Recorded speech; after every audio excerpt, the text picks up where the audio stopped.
Hi hello friends, இன்றைக்கி நம்ம பார்க்க போகிற recipe chicken garlic pepper gravy. இதுக்கு தேவையான பொருள் பார்த்துக்கலாம். மிளகு, சீரகம் இது வந்து ஒரு ஒரு 1.5 ஸ்பூன் எடுத்துக்கணும். அதை நல்லா இந்த அளவுக்கு கிரைண்ட் பண்ணி வச்சுக்கணும், தண்ணி ஊற்றாமல். அடுத்து ஒரு பேனை வச்சு மிளகு, சீரகம் கொஞ்சம் கொஞ்சம் எண்ணெயை ஊற்றி அதையும் போட்டுடணும். கொஞ்சம் நல்லா வெடித்து வரணும். அதுக்கு 2-3 சோம்பு போட்டுக்கணும். அதுக்கப்புறம் வெங்காயம் கட் பண்ணி வச்சுருக்கேன், அதையும் அதோட சேர்த்துக்கிறேன். இப்போ நல்லா அது கொஞ்சம் ப்ரௌன் ஆகிற வரையும் நல்லா வதக்கணும். மீடியம் ஃப்ளேமில் வச்சு கறிகிராமல் இருக்கணும். ப்ரௌன் கலர் ஆனால் போதும், டார்க் ப்ரௌன் ஆகணும்னு அவசியம் இல்லை. கலர் சேஞ்ச் ஆனாலே போதும். இந்த ஸ்டேஜில் இஞ்சி பூண்டு பேஸ்ட்டு சேர்த்துக்கிறேன்.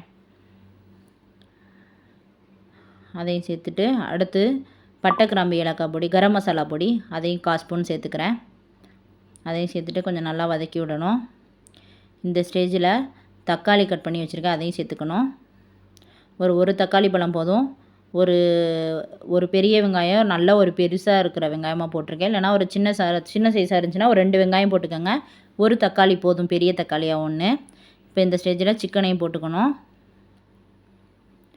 இந்த மாதிரி ஒரு டைம் செஞ்சு பாருங்கள், சூப்பராக இருக்கும் இந்த சிக்கன் கிரேவி. பூண்டெல்லாம் முழுசாகவே போடணும். இஞ்சி பூண்டு சேர்த்தாலுமே முழு பூண்டு போடணும்.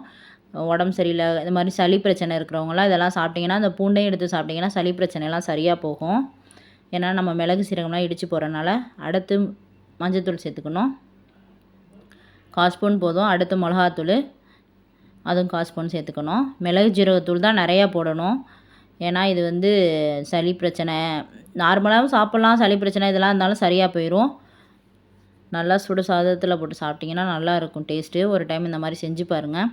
இப்போ நல்லா 2 வதக்கி விட்டுறணும்.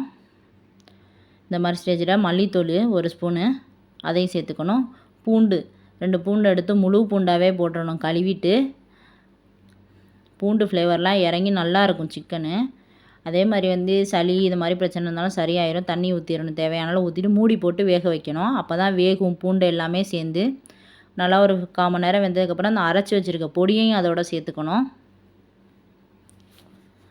போட்டு இப்போ நல்லா கிளறி விடணும். சிம்மில் வச்சிடணும். கொஞ்சம் தண்ணி இருக்கும் போதே பொடியை போட்டு நல்லா கிண்டி விடணும். கொஞ்சம் நல்லா கொதிக்கணும்.